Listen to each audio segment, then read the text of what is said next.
Hello everyone and welcome to Us Arab Media. Today we're delighted to be joined by Catherine Colubriale, founder and creative director of Catherine Colubriale Couture.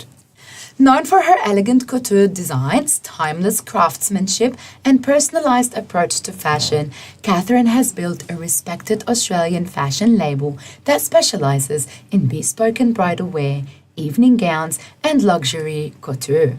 Her work reflects a passion for helping women feel confident, beautiful, and celebrated during life's most important moments. Catherine, welcome to the show and welcome to Oz Arab Media. Thank you for having me, Christine. Of course, my pleasure. Catherine, I'm going to straight away go into the most important part, women and their beauty. So every successful business has a story definitely behind it.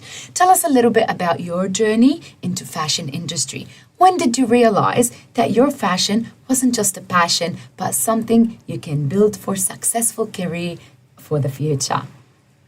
So when I was very young, I always created things with my hands and made beautiful things. But when I got to about 15, I started to make like dresses and alter them for people, just family friends. And that's cute. we started that way. Yeah. And then it was funny because by the time I got to about 18, I thought, I think I could do something with this where I can make some money. And it sort of started from about the age of 18 where...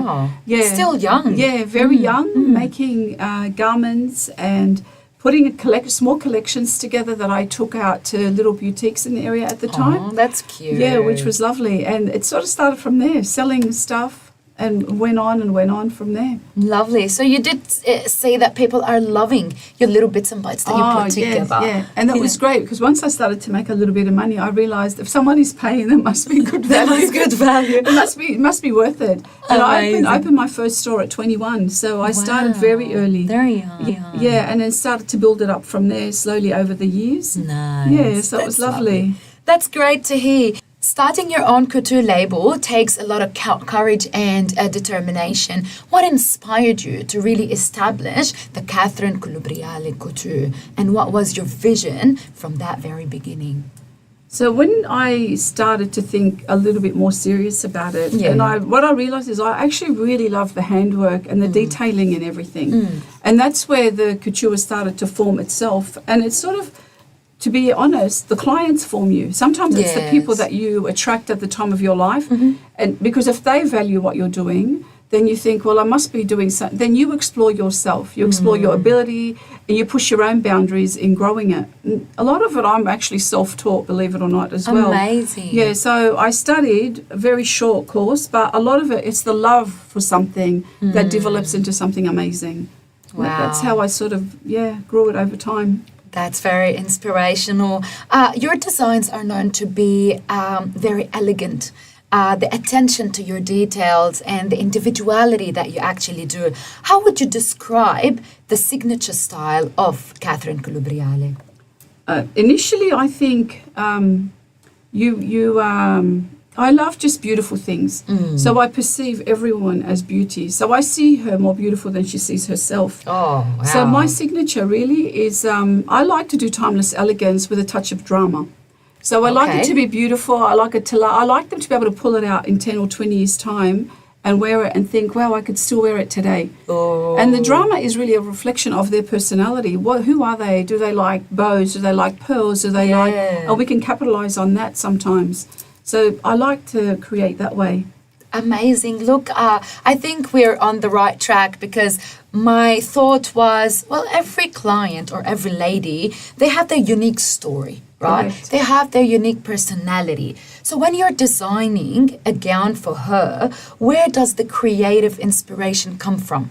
Is it from what she asks you to do? Is it you see something in her she doesn't see? And how do you ensure that each piece is actually reflecting what she's wearing? The way I work, I can pretty much guarantee it will be a reflection of her because there's no two women alike. So when you sit like we're sitting now, as we get to know each other, I'm exploring your personality, I'm exploring who you are as a woman, and your story surfaces by itself. It's like peeling an onion, slowly over the hour that we sit together, and you do get to know them. They do share lots of thoughts of what they have. They actually run patterns as well, because when you're looking, you think, oh, that's, I can already see you're more elegant, you're more simple, you're more dramatic. And they're like, how do you know? So people run patterns at you. If you listen enough, you can see who they are. And that's where you bring forward those ideas on what will work for them. Right. I have a curious question. Would you ever go and say, no, I don't think that would suit you, even if she wants it? 100%. Would they agree with you? Well, you have to show them what you're thinking. So you can't just shut someone down, because we all like beautiful things, but it's not for everybody. That particular style isn't for everybody. When you're sitting with someone, you get to know them, they share lots. And you can usually plug the yeses and the nos, but you've got to explain the why. Yeah. So I always explain the why I think what I think. And then they usually go, oh, I never thought of it like that. Because sometimes you like things because they're fashionable, or you like things because your best friend likes it, or your mother or your sister. Just women. Yeah. So you don't so much like it because it's who you are. Yeah. I tend to go into who are you. And sometimes you're afraid of yourself, believe it or not. And I go there. I go deep enough to be able to reflect on who you are. And then we create. So the honest, it's very transparent, it's very honest. And I don't have a problem with telling you what I think. That's great. I think there's a lot of counseling in there as well, right? It doesn't only go onto the color of the gown or the cut of the gown, right? Yeah. That's amazing. Catherine, many people only see the finished gown. How beautiful it is, how lovely the finishing result is. Can you take us a little bit behind the scenes and explain a little bit of the journey, maybe from the very first consultation to the last fitting? How does it go for you? Yeah, so in the beginning when we meet, we just sit and have a little chat. I'm very relaxed, so I like to get to know them. I just like come in, we have a coffee, or if they want a drink or whatever it is. And I just like to get to know them, because when I get to know them, I can help them create. Once we get to some concept of a design that they are connecting to, then we start the construction process, which involves pattern making, a toile fitting, which is a mock-up of their design. Okay. They come in for that, and then they can discuss things there. And then we see if it really, what we're thinking works for them. We change ideas at that point, and then we just move forward into fabric fitting, so main fabric, then, you know, like the little things that happen behind, which is what needs to make it come alive. Yeah. So then it's a few fittings after that, and hours of work for us to build on what it is that they want to finish up with. You know, so it's a journey. It's not as quick as it is to explain it, as to process it, you know. And do some ideas change or new ones come in throughout the process? They always do. And you know why they do? And that's why I always say to the girls, we will start with something, but we don't know where we're going to end up, because as I get to know you, it changes. Because when you first meet someone, they're very blocked. They're very blocked initially. They don't know who you are. They don't know how comfortable they can be with you. But when you move forward and they realize you're not a threat, you're actually there to help them create the best version of themselves. They trust the process later. They trust the process, and then I can tap into them a lot more. That's sweet. Yeah. And definitely you are a great person. She's a very sweet person, by the way. Just you can definitely get what you want out of her. Catherine, a quick question. How many sessions do you think it's proper to do a proper first consultation till the very end? Depending what it is. So if it's a mother of the bride, it's different to if it's the bride. Oh, okay. And intensity of the work. So if you're doing a very lavish bridal gown, you could use up to 5 to 6 fittings. If you're doing, you know, something not as intense, it could be 3. So it just depends, yeah. Most mothers would need at least 3 to 4. Most brides would need anywhere from about 4 to 6. Wow. Yeah, so it just depends on how much. And anything beyond that is extra. I mean, if it takes 8, 10 sessions, it needs the complexity. It shouldn't take that long if you're clear with your client on what they want. You know, it takes longer. I really believe it takes longer when you're not understanding their vision. You have to understand what people want, and you can't do that. And I don't start unless I understand what they want. It's really important. And the toile, which is like made up of a calico fabric, it's a mock-up of the style. That's where they can really tell what's going on. Amazing. You know? That's amazing. You mentioned there's a lot of events that you work for, right?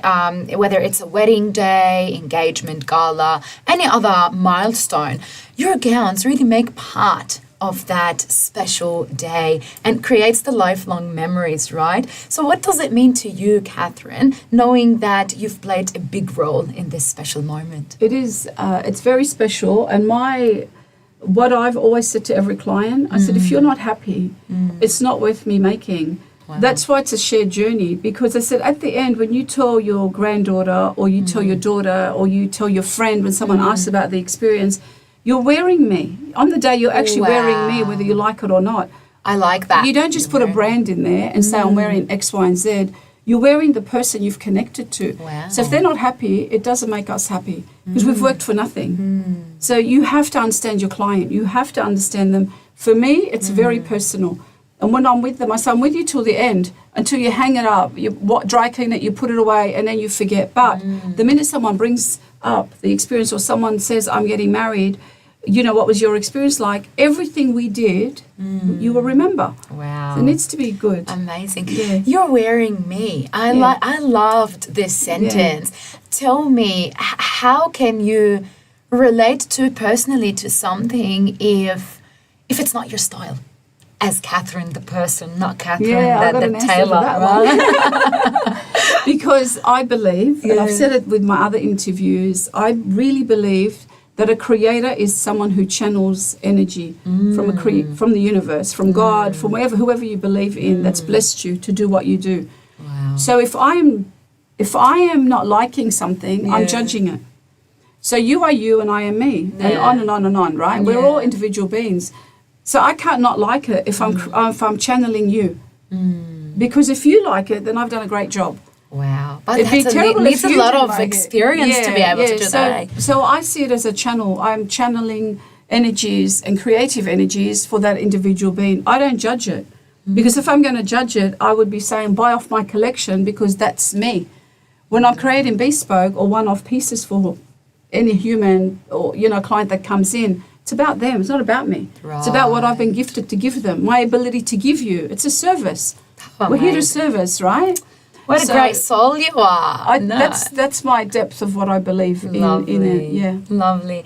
Well, okay, we spoke about everyone's style. You spoke about your style. We spoke about fashion. Now, fashion, the trends especially, they come and go, right? Yet elegance is timeless. So how do you balance staying current with the trends, but at the same time making sure that it will still be admired many years to go? I think the most important thing is knowing your values.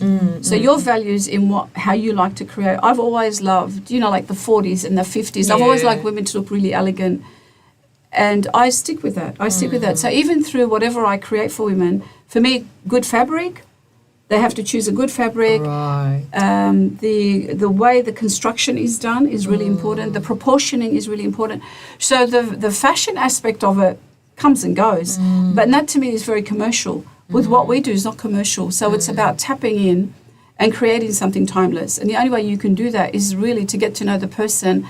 And you keep it simple, you keep it elegant, you keep it clean. The touch of drama is me, because I'm quite expressive. Okay. So when I do a little bit of drama, it's because really I'm expressing myself through their gown. And it might just be this much or it might be that much, depends on them. Yes. Yeah, so I think amazing. You can separate them because it's very commercial. Fashion's very commercial.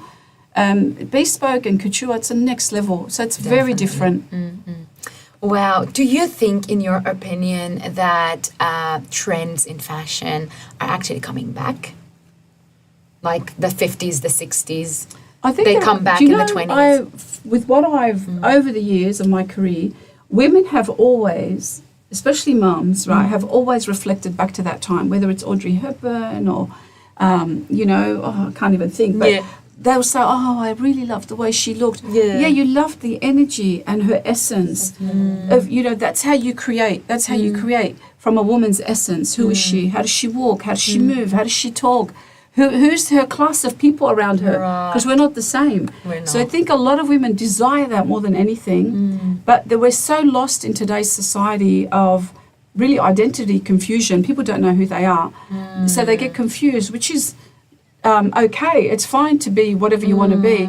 But the hardest thing is for someone else to stick to who they are, knowing their own values. Yes. And I think that's what makes things a little bit confusing. Yes. But you can be whatever you want. Art's art. Nobody cares. And catch whatever trend you want, right? Exactly. It's just as long as it suits you, it reflects your energy. Yeah. Whether it's a colour, whether it's the way you like to wear your jeans or your dress, it doesn't matter. What matters is that you're doing it your way. Amazing. Yeah. Catherine, we are seeing a lot of passion and skills and creativity in what you do. But let me talk a little bit about the business side of what you do, right? Running a successful fashion business requires, yes, a lot of creativity, but it's also a strong business skills. So what have been some of the biggest lessons, if I can say, that you've learned as an entrepreneur, as a businesswoman? I think the most is adaptation. What's that word? Good. Where you are, you have to adapt to the times of whatever is happening. So whether it's economical, whether it's social, you have to move with it. And it's not always going to be great. The challenges are huge, but I really, really believe that if you're passionate, for some reason you just get past it. You're not driven so much just about the balance sheet at the end of the day. You're driven by the passion of what you've been gifted to do. You know, the balance sheet would look nice if it was more, but I think for most creatives, it's not, because you don't stop giving. Yes. You don't stop giving. Yes. So the challenges of the years have been like any business. It's been, I mean, we had COVID. Yes. You know, I remember when I started, we had the Gulf War, and everyone was like, oh my God, we went into the recession, and now we're in the situation we're in, but it passes. The one guarantee is everything passes. Nothing stays. Yes. And people don't trust enough. We don't trust that, okay, so we're in this bad situation. It's not going to be forever. It's not possible. This too shall pass. Everything will pass. You know? And the spreadsheet will go back up, hopefully. Yes, of course. Amazing. Many people, especially the young ones, dream of working in passion or start their own business. Now, what would your advice be to someone who wants to turn their passion into a successful career just like you did? I think it's wonderful. I think if I say to the young ones, when I get sometimes interns and they want to have a look and see what we do, it's wonderful. But you can also pick the ones that they caught up in the moment of, I want to be a fashion designer, to the reality of what really the hard work that goes on behind the scenes. And I think it's great, but they really have to do the hard yards. They have to be really passionate about it, basically. So it's not just I can create, that's the easy part. There's a lot more that comes behind it for you to be able to do that. So they need to be maybe resilient, perseverance to be in line. Yeah, they have to be. And determined, you know, focused. And anything's possible. I never thought I'd stay in it as long as I have, but you definitely can achieve anything you want if you put your mind to it. Do you think there's lows more than highs, Catherine, in this industry? I think sometimes yes, because when I'm on a low, I think, oh God, it's just all too hard for everyone, you know, like, but it's worth it. It's worth it, and I think you have to stay true to what you're doing. Yes. I think if you stay true to what you're doing, it kind of gives you the pickup to get back up and to keep driving. Okay. For me, it's like a burning flame anyway. Even if when it turns down, it's something just shoots it back up and I'm ready to go again like it's for the first time. Amazing. See, that's the spirit that we need to go with. We spoke a lot about the past. We spoke about the current. Tell me a little bit about your future. What's next for Catherine Colubriale Couture? What are there exciting, any collections coming, projects, goals, anything you'd like to share with Oz Arab Media today? Yeah, there is actually. We've just very recently, nobody really knows this, but we've just been asked to show our collection at New York Fashion Week. So we're going in September. Ooh. So that's happening very soon. So I'm working on a few new pieces for that. And we were in Paris not long ago as well, doing some things with Paris and Dubai, which is great. Yeah. So we don't know what's going to come of it, but you know, it's like everything, you have to keep pushing. Amazing. Just stay in love with it. Stay in love with what you do, and I think the opportunities will find you. You don't have to go very far. Amazing. So internationally speaking, is it working more internationally than locally, or it's just Catherine that wants to be everywhere? Catherine wants to be everywhere. Fair enough. The gowns really deserve it, trust me. But being international is the way to go, in your opinion. Yeah, amazing. Catherine, if I want to talk, I can speak forever because this is an amazing discussion with an amazing person. But before we go, what message would you like to share with your clients and with everyone who have supported your journey all over the years? without them, truly, and them believing in what we do, what I bring forward to them, especially from the beginning. I have clients that come to me after 20 years. They still come. They have collections of my dresses over. That's amazing. They'd say, I've got 8 and I've got 6 of them. So that support, you can't even put a price on it. You know, the love and the support, you know, whether it's on social, whether it's a show I do or a launch I do at work or anything I do, it's there. You do it for them. The more they love it, the more you're inspired to give them more of yourself, you know. So the clients, family, my sister Diana, who's, you know, been with us in the room, by the way. Shout out to her. Always there, you know, saying, come on, you can do it, let's go. What do you want to do next? So amazing. They're the sort of people that keep you going, you know.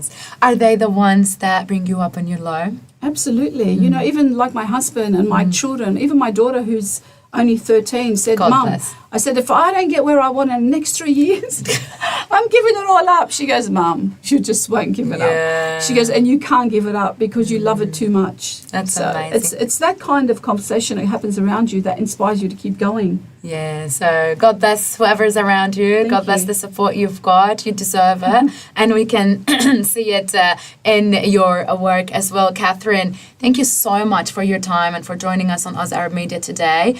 It made us hear a lot of hard work, perseverance and commitment, but a lot of creativity coming out of this. So on behalf of Oz Arab Media as well, we'd like you, with your continued success, to go from more to more, from higher to higher, from local to international. Congratulations on what you do and keep it up, Catherine. You do a great job. Thank you so much. Thank you for having me. I really appreciate it. It was lovely sharing. Of course, anytime. It is our pleasure. And before we go anywhere, I want to say thank you for watching Oz Arab Media, definitely, but stay tuned for more conversations with the inspiring people behind Australia's businesses, brands, and multicultural success stories. Until next time.